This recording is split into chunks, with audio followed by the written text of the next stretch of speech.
Vamos lá. O território não. O terremoto que eu vou formar, eu não vou formar terremoto nenhum. Calma lá, gente. Então é você? Eu sou o causador dos terremotos. Não, não, não.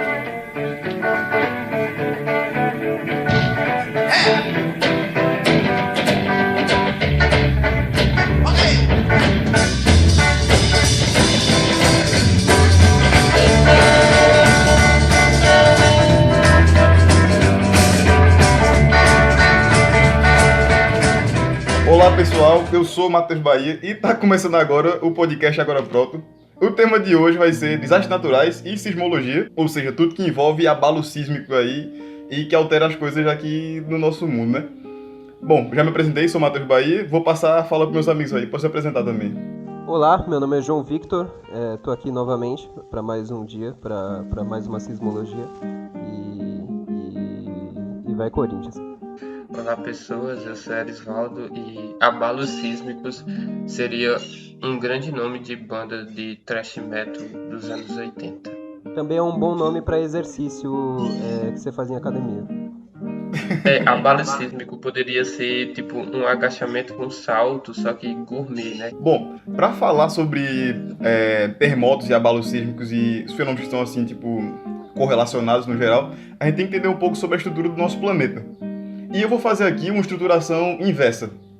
Geralmente se fala da camada externa da Terra para depois falar do interior. E como eu quero falar sobre terremoto, vou começar do interior da Terra para a camada externa, porque assim funciona. Bom, a Terra ela é subdividida aí em 3 camadas. E essas 3 camadas têm subdivisões entre elas. Bom, a gente tem um núcleo da Terra, que é composto por metal aquecido. Para você ter ideia, está ali numa temperatura por volta de 5.400 graus Celsius, o núcleo da Terra. Ou seja, tem tudo a ver com rock, né? Exatamente, Como eu falei, rock and roll. metal aquecido. Bom, o núcleo ele também é subdividido. Você tem um núcleo interno, que aparentemente ele é sólido, e tem um núcleo externo, que está em estado líquido. E isso é uma temperatura muito grande, aí, de em torno de 5.400 graus Celsius. Bom, inclusive tem uma característica interessante, que esse núcleo está em movimento entre si, o líquido e o sólido. E a gente dá a esse núcleo o crédito por gerar o campo magnético da Terra, que protege a gente de vento solar, por exemplo. Ou seja, justamente por ter esse movimento ali do núcleo, que a gente tem um núcleo, a gente tem um campo magnético protegendo a Terra. Por isso, Matheus, só para complementar, é por isso que também o campo magnético da Terra ele se move. E, por exemplo, a mesma coisa acontece no Sol. O Sol é uma esfera de gás que no núcleo, assim como na Terra, o núcleo está se movendo. Aí o campo magnético do Sol, ele também se move. Aí, só que como o campo magnético do Sol é muito mais intenso do que o da Terra, aí ele causa pequenas perturbações lá, que são aquelas manchinhas pretas que a gente vê nas imagens. Aquilo ali nada mais é do que pequenas deformações no campo magnético do Sol. Bom, saindo do núcleo interno e externo, a gente vai ter a próxima camada, que é o manto, que também se divide entre um manto mais superficial, um manto está mais acima, próximo à camada externa da Terra, e outro que está mais próximo ao núcleo. Bom, o manto também vai ter uma constituição de metais ali, de níquel e de ferro também, está aquecido, porém a temperatura menor do que a do núcleo. Isso porque está subindo, ou seja, essa temperatura meio que vai se dissipando, vai diminuindo à medida que sobe. E vai estar em torno ali de 2.000 a 3.000 graus Celsius. E acima do manto, dessa segunda camada aí, a gente vai ter a crosta, que também dá o nome de litosfera, que é a camada em que a gente vive. E é justamente por isso essa estruturação de núcleo, manto e crosta que a gente tem alguns fenômenos aí que alteram o relevo terrestre. Vamos lá. A gente sabe, por exemplo, da termodinâmica, do estudo da temperatura, fazendo um paralelo aqui interessante, de que o ar, as moléculas do ar, elas quando submetidas a calor, elas se expandem, e à medida que elas vão resfriando, elas vão ficando mais condensadas, elas vão se juntando. Acontece a mesma coisa com o magma, ou seja, com essa rocha derretida, esse monte de mineral no núcleo da Terra. Lá no núcleo ele é muito quente, à medida que vai caminhando para o manto, ele resfria, e vai acontecer uma espécie de movimento chamado movimento convectivo. O que é isso? Sobe magma quente para o manto, chega lá em cima, mais próximo da crosta, ele resfria, ainda no manto ainda, e ele desce. E fica esse movimento circular, indo e voltando. esquenta, sobe, vai lá em cima, resfria, fica mais denso e desce. De modo que esse magma que está presente no manto, ele é um magma mais pastoso. Bom, e acima do manto, a nossa crosta, a gente vai ter as chamadas placas tectônicas, que são placas de rocha que estão próximas uma das outras entre si ali. E justamente por esse movimento do manto de subir e descer, você vai ter ali uma ação de pressão nessas placas. Elas vão estar submetidas a uma tensão, vão meio que esticar e tudo isso vai submeter força nelas. Graças a isso, vai acontecer movimento entre as placas tectônicas. E eu vou detalhar um pouquinho esse movimento aí, passar por cima aí bem rápido. A gente vai ter um movimento de uma natureza horizontal, ou seja, movimento ali esquerda-direita, de um lado para o outro, vamos dizer assim, né? Esse movimento se subdivide em três aí. A gente tem o movimento convergente, o divergente e o transvergente. O convergente, na verdade, talvez seja o mais importante para a gente aqui, para o tema desse episódio. Resumidamente, a gente tem placas na região oceânica e placas na região continental do planeta. Ou seja, placas que estão submersas abaixo da água e outras que estão aqui acima, onde a gente vive, por exemplo. Essas placas, no movimento convergente, elas se chocam. De modo que você pode ter um choque entre placas do oceano e do continente e placas que estão na região continental, ou seja, continente e continente. Quando ocorre da placa oceânica se chocar com a placa continental, a placa oceânica, por ser mais densa, ou seja, ter mais massa, vamos dizer assim, distribuída dentro da área, ela afunda no manto, ou seja, nesse magma pastoso que eu já falei antes já, ela afunda no manto e faz erguer a placa mais leve, a do continente. E é com isso que se formam, por exemplo, cordilheiras. Você tem uma placa super densa passando por baixo da outra e erguendo ela. Dentro do próprio continente, você também vai ter esse encontro aí, chamado encontro convergente, entre as placas continentais. E mais uma vez, a que for mais densa ali vai meio que erguer a outra e vice-versa. Bom, e é nesse processo que se formam montanhas na região aí, por exemplo, do continente. Bom, a gente tem um movimento divergente, que o próprio nome já diz já. Se o movimento converge, elas se chocam, ou seja, uma passa por baixo da outra e coisa do tipo assim. No movimento divergente, elas se afastam. Nesse processo, você também vai ter formação de relevo, só que dessa vez subterrâneo ali.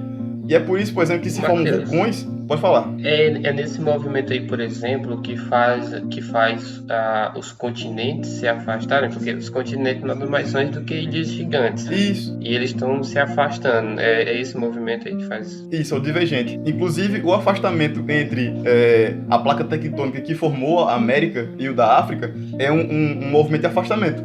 E no espaço, nessa vala que fica entre esse afastamento, vão ser gerados ali pequenos vulcões. A região marítima. Aqueles vulcões, vocês já assistiram Círculo de Fogo? Não sei se vocês já viram. Que o título é sugestivo. O título original é Pacific Rim. Que na verdade tem uma placa lá no Pacífico que tem esses vulcões, entre aspas, marítimos, né? Uhum. Lá no fundo do mar tem a lava. Eu nunca vi, não. Mas eu vou dar uma olhada. É bem massa esse filme, é bem massa ver, é bom mesmo. Robô gigante batendo em monstro gigante. Eu acho que é a Nova Zelândia, né, que tá meio que se partindo ao meio, vamos dizer assim, o país ele tá se afastando. Tem uma falha lá e tá tendo esse movimento divergente de afastamento. Tem lá e tem no... como é o nome? Eu não sei, é nos Estados Unidos, é em San Andreas, eu não lembro qual é o estado, não. Isso mesmo. Eu sei que tem uma super cratera lá, se você pesquisar, vai ter tipo uma cratera que ele tá se afastando a rocha uma da outra. Isso.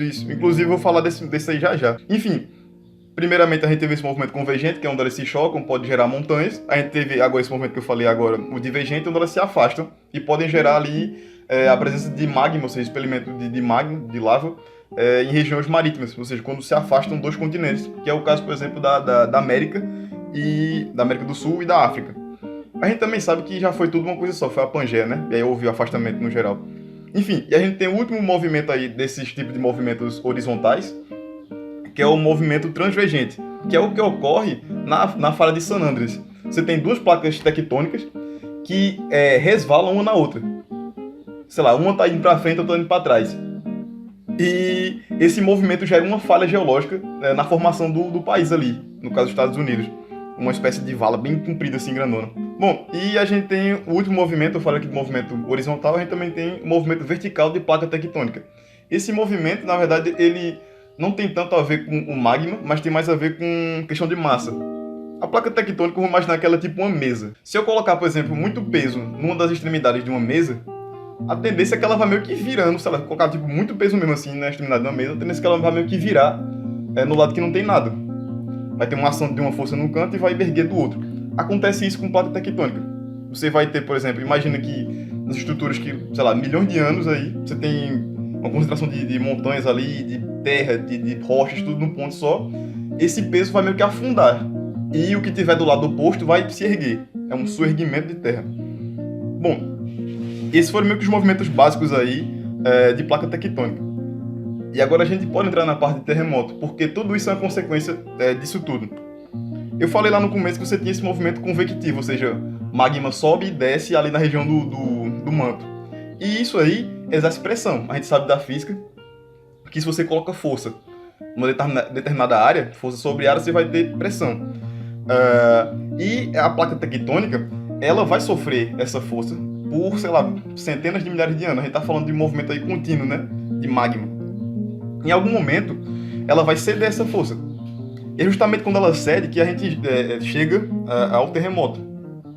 Num determinado ponto, abaixo da placa tectônica, a gente tem um chamado hipocentro, que é o ponto onde essa força culminou toda.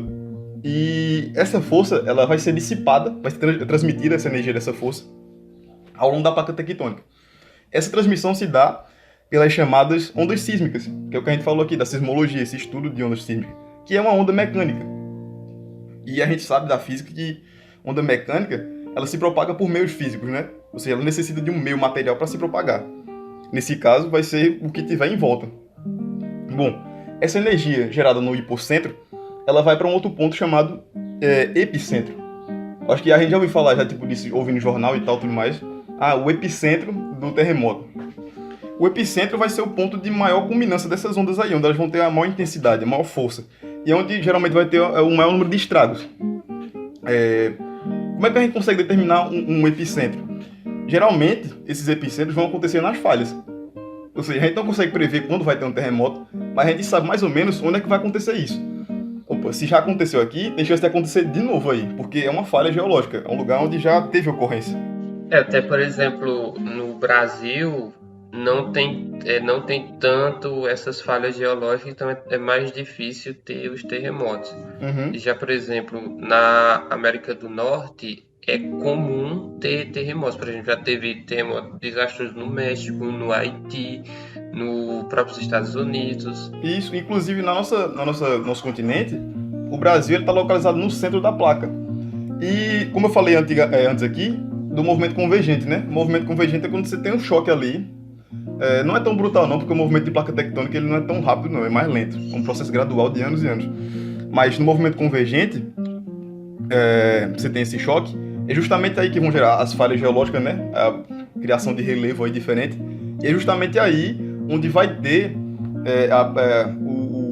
digamos assim, o maior índice de terremotos. Se esse choque ocorre entre extremidades de placa tectônica, aquilo que está situado no centro da placa tectônica não sofre tanto. Justamente por isso que ele está tipo, no centro de uma faixa gigantesca de terra, de área. É como o exemplo da mesa que tu falou, né? O Brasil está no centro da mesa. Se a mesa balançar, as coisas que estão nas bordas, elas vão sofrer mais impacto do que o que está no centro. Entretanto, a gente sente, digamos assim, parte dessa coisa toda porque é uma onda mecânica. Ou seja, acontece em determinado ponto. Porém, a energia que se transforma em forma de onda, ela vai bater lá. Porque transporte de energia ordenado, né? Uma onda. Inclusive, eu não sei se tu vai falar sobre isso, sobre a escala Richter. É Richter, né? Que fala. Isso. Não sei se tu vai falar sobre a quantidade de energia que um terremoto produz. Porque, assim, você tem estruturas abaixo da gente que estão se movendo e quando elas se chocam, elas produzem uma certa quantidade de energia, né? Você tem uma onda, a onda propaga energia. E essa escala que você vê lá, por exemplo, um terremoto de 4.8 na escala Richter, por exemplo, e um terremoto de 5 na escala Richter, você pensa, de 4.8 para 5 não está tão distante. Só que essa escala ela é logarítmica, Ou seja, à medida que vai crescendo, ela cresce exponencialmente. Então, por exemplo, um terremoto de 8, ele nem se compara, por exemplo, a um terremoto de 9. A quantidade de energia não vou dizer infinitamente, mas é muito superior nesse caso. É como se você multiplicasse a anterior por 10, tá ligado? Isso. Isso. É justamente isso mesmo. No caso, o terremoto de escala 2 ele é 10 vezes maior do que um de escala 1, na escala Richter. Bom, e isso que eu falei, né? Você tem o hipocentro, que é o ponto onde culmina as pressões todas de força na placa tectônica, e essa energia vai ser mandada para o epicentro, que geralmente está colocado logo acima. O epicentro geralmente coincide com os lugares de falha, ou seja, onde ocorreu ali choque de placa tectônica entre si. Ou seja, é um lugar suscetível a ter terremoto. Entretanto, é importante falar que podem existir microfalhas no meio da placa tectônica. É muito raro, mas pode acontecer, por exemplo, de um país que está situado no meio de uma placa tectônica de sofrer de terremoto. É o mais raro dos casos, mas pode acontecer também. Inclusive, esse pequeno tremor de terra que teve aqui, próximo da gente, no caso de Petrolina, que foi na cidade de Lagoa Grande, o pesquisador, se eu não me engano, do Rio Grande do Norte, que explicou isso, ele falou isso se deve a pequenas falhas geológicas que tem no sertão pernambucano. E é muito interessante a gente pensar nisso, porque, por exemplo, onde eu moro, para qualquer lado que eu olho, eu vou ver uma serra. Brisvaldo provavelmente é a mesma coisa, que mora em Santa Filomena. Eu também é assim. Parece que a gente tá num buraco. Exatamente. Meu professor de geografia dizia que aqui a gente tem uma concentração muito grande de montanhas antigas, do que são tão antigas que já viraram serra, já foram deterioradas pelo tempo, né? Se foram corroídas. E é justamente por isso. Essas coisas foram formadas há milhões de anos. Ou seja, de algum momento aí, na formação do nosso país, especificamente da nossa região aqui, Pernambuco, houve falha geológica, houve encontro ali de placa tectônica para gerar esse tipo de formação de relevo. E esse tipo de coisa até hoje ainda existe, por mais que não seja tipo, tão relevante, tão forte assim para gerar um terremoto grande. Mas vai gerar abalo de terra, tremor de terra. E Erisvaldo já falou aqui a gente tem a escala Richter, que é uma escala que tem um teor mais científico, ela mede essa questão da intensidade dos abalos. Porém, existe uma outra escala chamada escala Mercalli. Sim, só corrigindo, é a magnitude dos abalos, no caso. Isso. Ela não está associada. É uma escala mais antiga que essa, que me fugiu o nome agora, que mede a intensidade. Ah, ok, certo. Eu só esqueci, mas a que realmente mede a Richter, né? Ela mede a magnitude dos terremotos. Pronto, perfeito. E a gente tem uma segunda escala que tem um teor mais social, digamos assim, mais voltado para... Ela veste terno, né? Enfim, a gente tem essa escala chamada escala Mercalli, que ela vai de 1 a 12, e ela mede, no caso, o impacto social. Por exemplo, se ocorre um terremoto numa região que não é habitada por seres humanos, vai ter ali um prejuízo, ali, vamos dizer assim, ecológico, pode afetar animais. Mas se não há habitação humana, não tem, digamos assim, um perigo pra gente. Ela está associada, no caso, então, se tem terremotos em cidades, em lugares que são habitados. Ela vai de 1 a 12 aí. Bom, e esse tipo de movimento no geral, o movimento convergente, é o que é o mais importante para os estudos, assim, porque ele vai estar associado a terremotos. Se ocorre na região marítima, vai gerar os chamados maremotos, que geram ondas gigantescas e os tsunamis.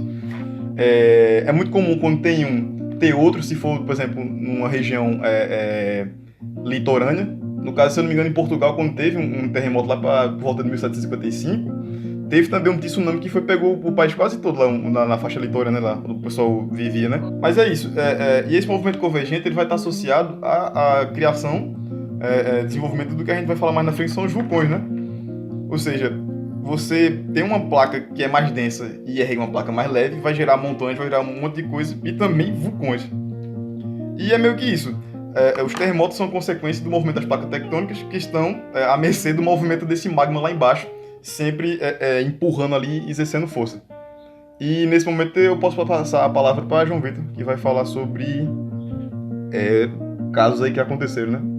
Mas antes disso eu queria só dizer uma coisa, que assim, tem uma fake news aí, que se espalha muito aí, que o Brasil não tem terremoto, que tipo assim, é zero, sabe? Não existe terremoto no Brasil. Mas existe, como os meus amigos citaram agora há pouco, tem pequenos tremores no Brasil sim, só que eles não são assim, são no caso abaixo de 5, já não causam tanto estrago. Só que não caiam no erro de achar que, por exemplo, terremotos de 5, de magnitude de 5, não causariam estrago no Brasil, sabe? Tipo assim, ele pode não causar um estrago no Japão, que é um local onde a infraestrutura é feita para suportar terremoto. Só que no Brasil, num local onde não tem essa infraestrutura, causaria um estrago tremendo, assim, sabe? É questão de infraestrutura. Porque, por exemplo, uma cidade, os terremotos assim, de magnitude 1 ou 2, eles são, assim, nem dá pra perceber, quase. Só que se você pensa numa cidade hipotética de papel, por exemplo, feita de papel inteira, ela vai ser demolida com um terremoto desse, sabe? Então, você tem, isso relacionado, o nível de perigo, ele é associado bastante à infraestrutura do país, né? Porque ele pode suportar aí de tremor. João Vitor, um ponto interessante é que em 2010, no Acre, teve um terremoto aí na faixa de 6,5, viu? Ou seja, a gente de fato tem aí por conta dos países vizinhos da gente. No caso, os estados brasileiros estão mais próximos dos países do restante da América do Sul, né? Estão suscetíveis a isso. Porque, como eu falei, é uma onda mecânica. Se acontece num ponto, essa energia ainda vai ser transferida até onde conseguir chegar, né? Ou seja, até tudo que estiver mais próximo. Eu queria só complementar aqui uma questão sobre placa tectônica, né? Que agora o João Vitor já vai falar de alguns exemplos. Existem alguns estudos que sugerem que as placas tectônicas, elas, na verdade, isso aí não é um estudo, já é sabido que as placas tectônicas permitem que o calor do interior da Terra escape para a superfície. E esse é um dos fatores que provavelmente ajudou no surgimento da vida na Terra, ou seja, para que a vida como a gente conhece aconteça em outro planeta, é preciso que tenha esse movimento de placas tectônicas bem coordenado. Vamos lá, o terremoto que eu vou formar, eu não vou formar terremoto nenhum, calma lá, gente. Errou! Então é você? Eu sou o causador dos terremotos. Não. O terremoto que eu vou citar aqui é o terremoto do Chile, que ocorreu em 1960, certo? Ele é o maior terremoto já registrado. Ele teve magnitude aí na escala Richter de 9,5, sabe? 9,5, ele quase atingiu 10. Detalhe, a escala não vai até 10, tá? Ela pode muito bem passar. Então pode muito bem ter aí algum terremoto aí um dia de 11, sabe? 12. Inclusive tem aquele filme Terremoto, A Falha de San Andreas, que, se eu não me engano, era hipoteticamente assim uns 13, sabe? 12, não tô lembrando exatamente. Mas era muita coisa, sabe? Inclusive, só um detalhe, eu fui assistir esse filme no cinema e eu errei a sala e entrei em Mad Max. Tu saiu ganhando. Não, eu assisti uns 5 minutos de Mad Max e eu falei, tá, isso aqui já não é mais trailer, né? Eu acho que isso aqui é filme. Eu e meu amigo olhamos assim, tá ligado? Eu olhei pro cara que tava do lado, eu falei, então, senhor, isso aqui, que filme é esse? Ele, Mad Max. Tá, entendi, entramos errado na sala. A gente saiu da sala, era pra ter ficado assistindo Mad Max, mas enfim. Mad Max muito melhor. Então, aí a gente acabou assistindo Terremoto, né? Assistimos aí, a gente não viu a brincadeira começando, mas eu só fui ver isso aí depois na sessão da tarde. Mas enfim, esse terremoto teve o seu epicentro, como disse o Matheus, né, como ele explicou, que o epicentro é basicamente onde vai estar concentrada a maior parte, né, do tremor, na cidade de Valdívia, que fica no sul do Chile. Nesse local tem essa atividade sísmica enorme, né, devido à convergência de duas placas, que no caso são as placas da América do Sul e outra de... Caramba, eu esqueci o nome, não anotei o nome. Como é que pode, cara? É de Nazca. Nazca é o nome da placa também. Enfim, elas basicamente se convergem ali, dá um pequeno problema, sabe? Deu esse maior terremoto aí da história, já registrado na história. A energia que foi liberada nesse terremoto, como disse aí o Erisvaldo, ela é aproximadamente 1,1 vezes 10 elevado a 23 joules. Isso equivale a cerca de 1000 vezes a energia liberada pela bomba de Hiroshima. Enfim, pouquinha coisa, né? Afinal de contas, para mexer todo o chão precisa de muita energia mesmo. Então, exatamente. E além disso, você teve um deslocamento de terra, né, debaixo d'água, que esse movimento, que foi um movimento súbito, assim, né, e aí ele gera esse tsunami, né, que ele desloca a água que está acima. E aí esse tsunami destruiu várias partes aí do Oceano Pacífico, e o maior impacto desse tsunami foi no próprio Chile e no Havaí. Estima-se aí cerca de quase 5.700 mortes nessa tragédia e diversos danos generalizados de infraestrutura na Valdívia, incluindo danos causados pelo tsunami. E para efeitos de comparação, esses 5.700 seriam equivalente a 2 dias de Covid no Brasil, né, de mortes de Covid no Brasil, na época da pandemia, no auge assim da pandemia, sabe? O Matheus ia falar alguma coisa sobre San Andreas, sobre a falha de San Andreas? Não, era só o ponto que eu ia tocar mesmo, porque ela é resultado desse de movimento transvergente, que é um dos 3 movimentos que tem lá, que eu citei no começo. Sim.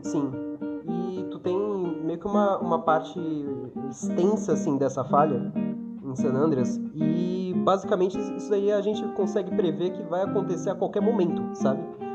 Porque já atrasou, tá ligado? Tipo assim, já tá 100 anos sem esse negócio sem acontecer um terremoto lá. E isso tá se acumulando. Essa energia que vai ser dissipada, que vai ser emitida aí, ela tá se acumulando. E vai acontecer um estrago gigantesco lá. Não tô profetizando nada, é o que basicamente os geólogos dizem. Tá profetizando sim. Não estou. Não, aí o que acontece? É como se você tivesse acumulando energia para o momento em que essa rocha vai ser quebrada, assim, sabe? E ela tá lá, tá 100 anos lá, acumulando. E quando estourar, isso aí vai ser, assim, um estrago gigantesco. E o pessoal sabe disso lá, tem muito treinamento de terremoto para caso aconteça e tudo mais. E esse terremoto aí que está sendo previsto, ele se chama The Big One, o grande, o maior, sabe? Pode ser traduzido assim. Se morasse lá, eu já teria vazado. Na verdade, eu não moraria lá. Se tu morasse lá, tu não tava morando lá, né? Era mais ou menos Exatamente. Mas eu vou dizer, os Estados Unidos é meio lascado nessas questões aí, né? Eles ficam aí invadindo país do Oriente Médio, pegando coisa. Eu acho que é pra isso aí, pra quando o dia que der ruim, eles se mudar pra lá. Teorizei agora. Exatamente.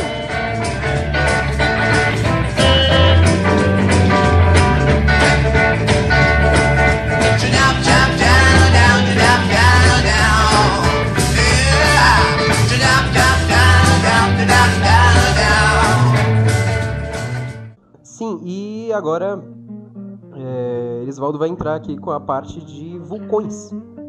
Cara, vulcões, tá tudo associado, né? Vulcões. O que eu poderia falar de vulcões que vocês já não falaram aí? Mas os vulcões, eles estão... Quando eu lembro de vulcão, eu lembro claramente de um episódio da Turma da Mônica. Não é nem um episódio, é um filme da Turma da Mônica que tem uma parada de vulcão. Eu não lembro qual era o nome desse filme. Mas era relacionado à viagem no tempo. Nossa, é um bom filme. Não, eu acho que eu vou arriscar. Eu acho que o nome do filme se chama Turma da Mônica. Não, eu acho que você acertou. Profetizei. Eu tenho uma leve impressão. Acertou, miserável. Os vulcões, eles são aberturas na crosta terrestre que através da qual ocorre uma erupção do magma. Aquele magma que fica lá acumulado, uma hora ele vai ter que sair, né? Esse movimento que acontece no interior da Terra. Aí de lá saiu o magma, o gás vulcânico e outros materiais para a superfície do planeta.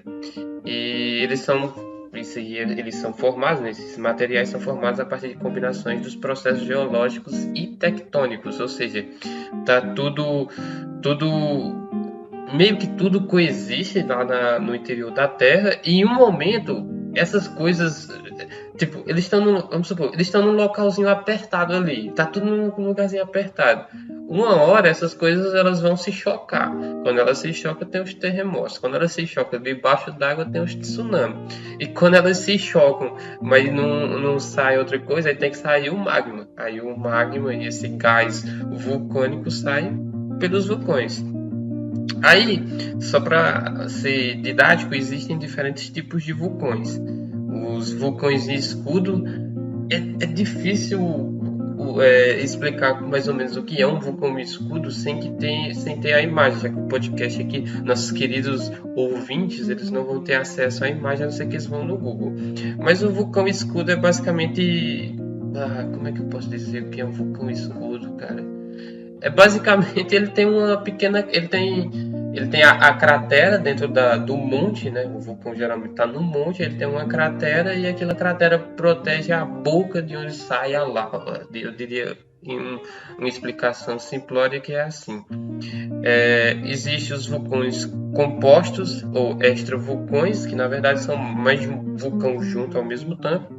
E o vulcão de fissura, que é um vulcão que não necessariamente ele está num monte. Então ele tem só uma fissura, uma pequena abertura ali. E as caldeiras vulcânicas. As cadeiras é bom. As caldeiras, já falando de mesa, né? Agora tem as cadeiras. Eu não gostaria de sentar numa cadeira vulcânica. Cara, eu acho que é capaz de esquentar. E tem as caldeiras Qualquer vulcânicas. coisa a gente lava. As caldeiras vulcânicas são mais ou menos o que acontece lá no Parque Nacional de Yellowstone. Eu acho que, para ser bem honesto, tem muita coisa quando você trata de vulcão. Tipo, por exemplo, tem os vulcões famosos. Por exemplo, na Itália, Monte Vesúvio fica localizado em Nápoles. O Monte Vesúvio foi o vulcão que destruiu a cidade de Pompeia e Herculano. Só que a gente lembra mais de Pompeia, né? Porque Pompeia teve um filme não tão bom e aí fica mais no imaginário da pessoa, porque a pessoa viu lá o filme. Tem, por exemplo, o Krakatoa. Krakatoa fica na Indonésia. Ele fica entre as ilhas de Java e Sumatra. Eu pelo menos conheço mais a ilha de Sumatra, já ouvi falar mais. E eu conheço a ilha de Java, só que é em questão do Minecraft, que também tem vulcão, olha que legal. Porque eu tava simulando, Minecraft é um jogo realista. Exatamente, tem lava lá. Se eu não estiver enganado, o Krakatoa, ele tem... Nessa região aqui que está localizado o Krakatoa, existem entre aspas, famílias de vulcão que tipo tem outros nomes.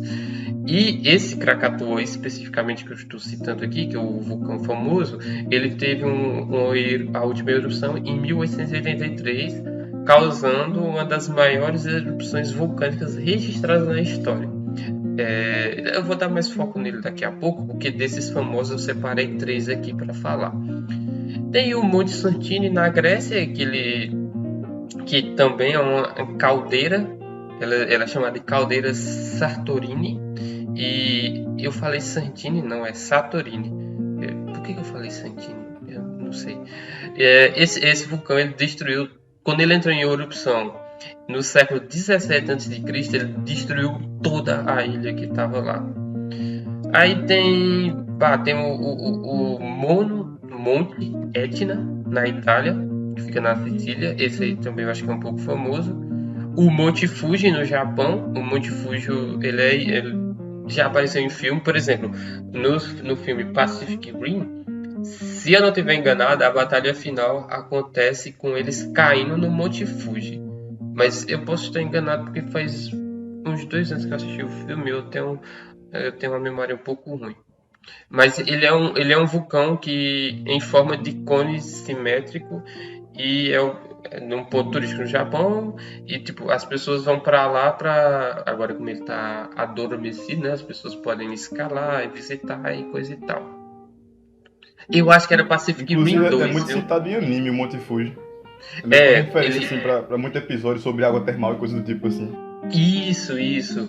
O Monte Fuji é muito famoso. E tem a caldeira do Yellowstone também. Cara, o Yellowstone ele me causou um medo. Sabe o que vocês estavam falando há pouco sobre a Falha de San Andreas? O Yellowstone ele fica lá nos Estados Unidos. Eu acho que é no Wyoming, não sei se é. Eu acho que é assim que pronuncia Wyoming. E cara, eu assisti um documentário sobre o Yellowstone. Falava que quando ele explodisse, pô, ele ia fazer toda a humanidade de arrasta pra cima. Na verdade, não toda a humanidade da América do Norte iria de arrasta pra cima. Ok, E o. ainda bem que eu sou da América do Sul, mas não estou. É, Vamos prosseguir. É, a caldeira Yellowstone, ela tem um pequeno probleminha aqui, que é em relação a você aferir dados dela. Por quê? Eu me lembro que quando eu assisti o documentário, falava que a explosão acontecia, que esse vulcão entrava em erupção, no caso, cerca de a cada 100 mil anos, era 120 mil anos. Era alguma coisa assim. Fui pesquisar de novo. Aí hoje em dia eu assisti esse documentário quando era pequeno. E eu me lembro que tinha o Morgan Freeman e só essa informação dos cento e poucos mil anos para ele ter uma erupção.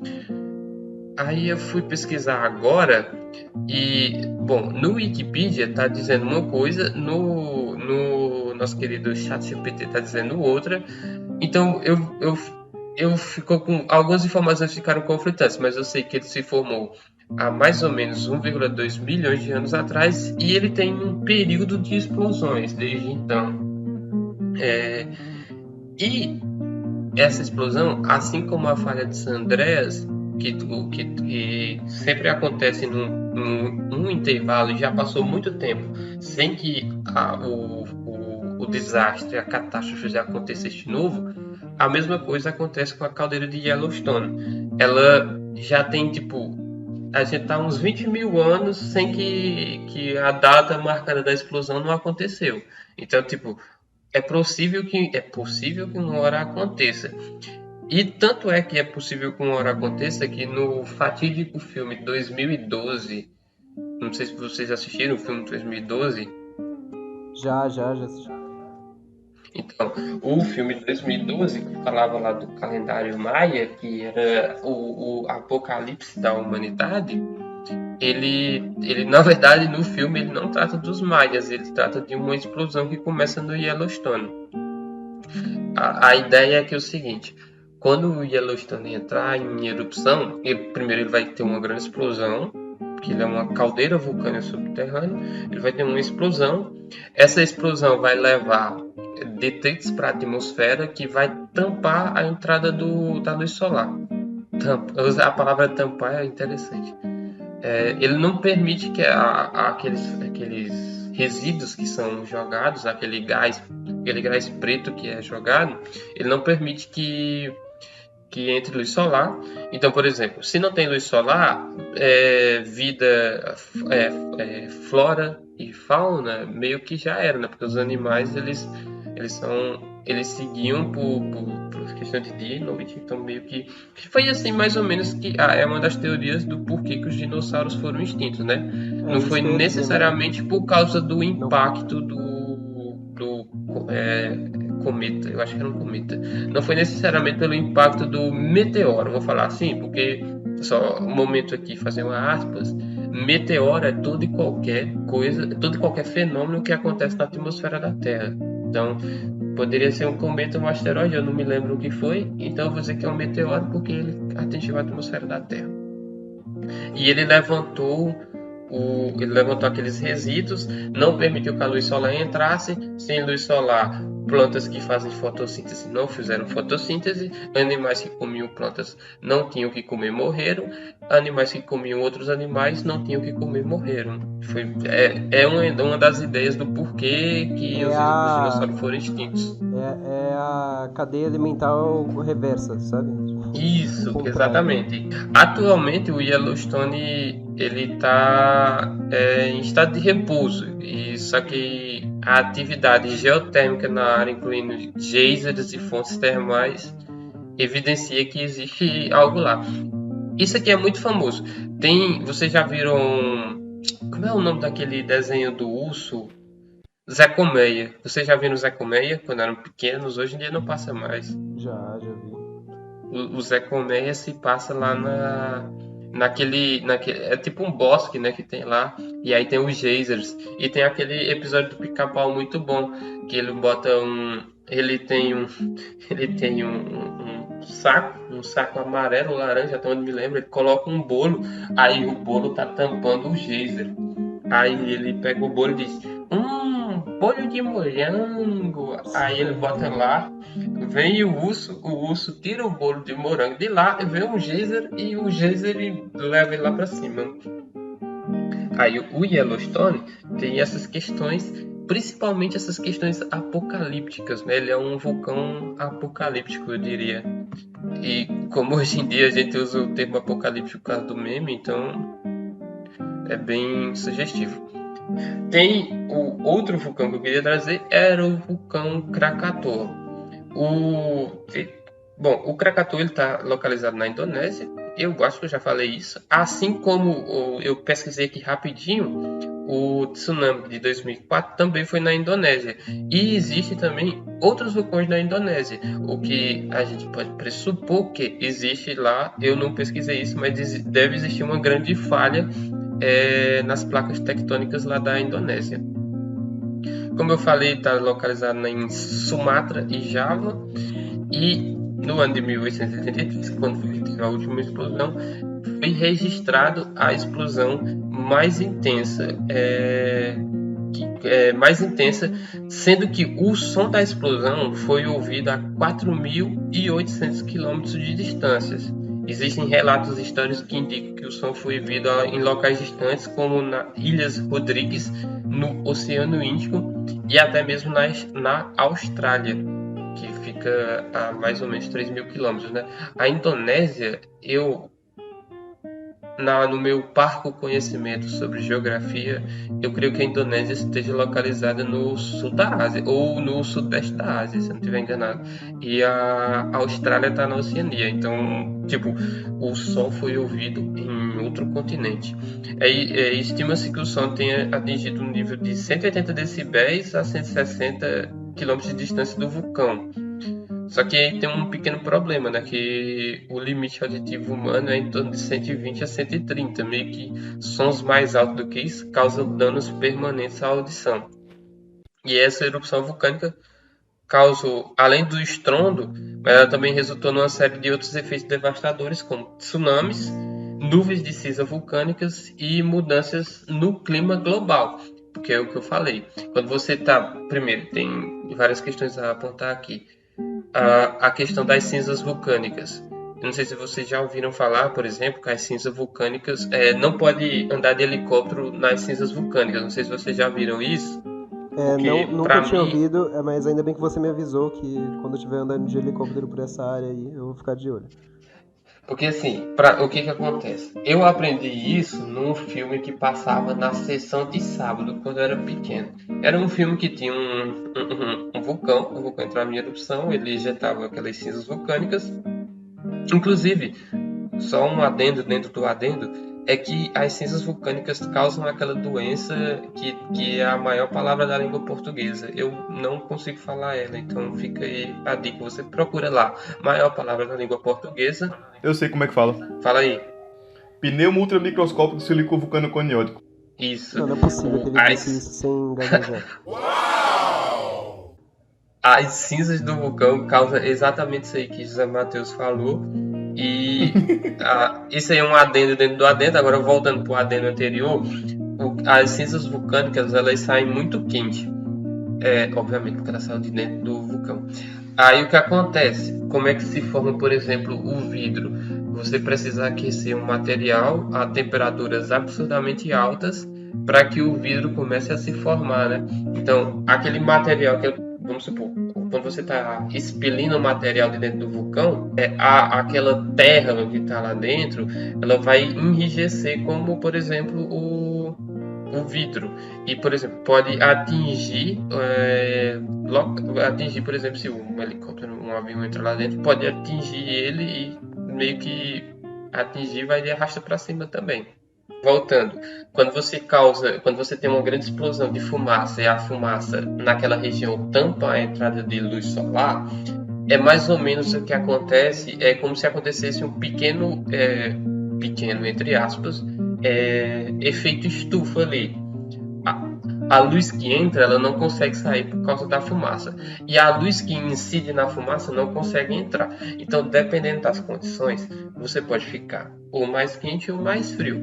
E aí, como a explosão foi tão grande, como ela ejetou tanta coisa, houve mudanças significativas no clima. Significativas, eu vou dizer, entre aspas.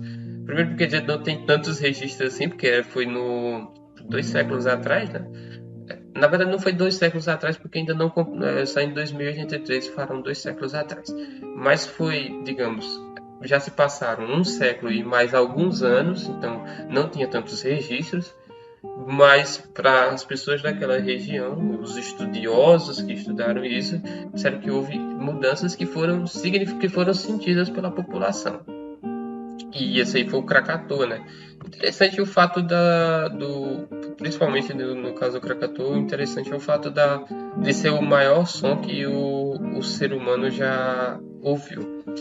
E por fim, eu queria trazer aqui o vulcão de Pompeia. É o que ficou conhecido como vulcão de Pompeia, mas na verdade é o Monte Vesúvio.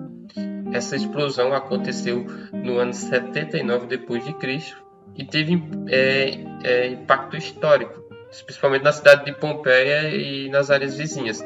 É muito famosa uma imagem dos corpos das sombras, né? Não sei se vocês já viram, porque nos locais em que as pessoas foram perdidas pela lava, ficou as sombras dela nas posições em que elas estavam. E tipo, isso daí na cultura pop ficou muito conhecida. E, por exemplo, como aconteceu lá em Pompeia, teve a explosão. Não foi uma explosão, foi uma série de explosões que ocorreu, que liberou, tipo, muita detritos. E em muitos lugares, como em Pompeia, há sinais, por exemplo, os vulcões estão adormecidos, mas antes de eles acordar, meio que eles não acordam da noite pro dia. Sabe quando a pessoa está deitada e levanta muito ligeiro e dá tontura? Tipo, o vulcão é meio que assim, apesar dele não ser fácil de ser estudado, ele vai indo aos poucos. Um dos sintomas, por exemplo, que a gente pode dizer assim, dos sintomas da erupção vulcânica, são pequenos abalos sísmicos na região. Então, quando a pessoa que mora perto de um vulcão sente isso, ela já fica meio que, pode acontecer alguma coisa aqui. Mas existe uma questão muito importante sobre os vulcões, é que a área onde os vulcões estão localizados são os terrenos mais férteis que existem. Então, por exemplo, as pessoas que moram naquela região, elas conseguem, de tudo que elas plantam, elas colhem, desde que tenha água também. Porque o solo ele é beneficiado por aquela atividade sísmica que está acontecendo ali de baixo. E as pessoas elas não querem sair daquela região. Então, meio que elas vão ficando, vão protelando, elas vão divagando, elas vão criando desculpas para ficar lá, e quando vê, acontece o que aconteceu, por exemplo, em Pompeia. A erupção lá de Pompeia deixou um legado duradouro, destacando a força e a imprevisibilidade da natureza, porque esse cara, não vai acontecer nada, pode ficar aí, não vai não. Tá dando uns tremorzinhos, mas quem é que não treme? Tremeu em Lagoa Grande, não vai tremer aqui, que tem um vulcão. E aí, meio que ficou o Krakatoa, eu creio que o Krakatoa não seja tão conhecido, o Yellowstone é mais ou menos, e com certeza o Monte Vesúvio lá em Pompeia provavelmente é o vulcão mais famoso que a gente tem. E eu acho que, fazendo um apanhado geral, eu acho que meio que contempla o fato da nossa sismologia, né? A gente falou primeiro do funcionamento, da importância. A gente só tem, por exemplo, estudos que dizem que só temos vida por causa dos eventos sismológicos. Falamos aqui dos terremotos e agora dos vulcões, que eu tenho uma dúvida. Eu não sei o que é mais potente em termos de destruição, se são os vulcões ou se são, por exemplo, os tornados, aqueles tornados bem grandes. Porque eu vi um vídeo do tornado e, meu amigo, aquilo ali dá medo. Não sei se vocês concordam comigo. Aliás, a gente pode continuar esse papo do tornado em algum outro episódio futuro aí, viu? Dá um bom papo. Os tornados, eles emanam, não, mas eles... Qual é o termo certo? Eles carregam muita... mas não é falar no vídeo também. Eles carregam muita energia. E se você pensar, você pode até ter uma parada de física relacionada. Desculpa. Que é o fato de que os tornados estão girando, então eles têm energia cinética associada ao movimento. Então, quanto maior o tornado, mais energia cinética ele carrega, e quanto mais energia cinética, mais destruição ele vai proporcionar. Vamos trazer um episódio aí sobre o tornado, cara, também. Inclusive é um fenômeno que faz mal aos cachorros, né? Que é o furacão. Isso, eu acho que a gente pode até terminar depois dessa.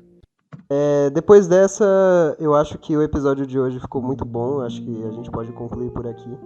Pois bem, é isso aí, pessoal. Esse foi o episódio de hoje. Conseguimos destruir bastante o mundo. Espero não ter abalado a estrutura de vocês. Mas a gente vai ficando por aqui. Cara, esse teu comentário mexeu comigo. Abalou suas estruturas. É isso, gente. Até a próxima. Valeu, pessoal. Valeu, gente. Obrigado.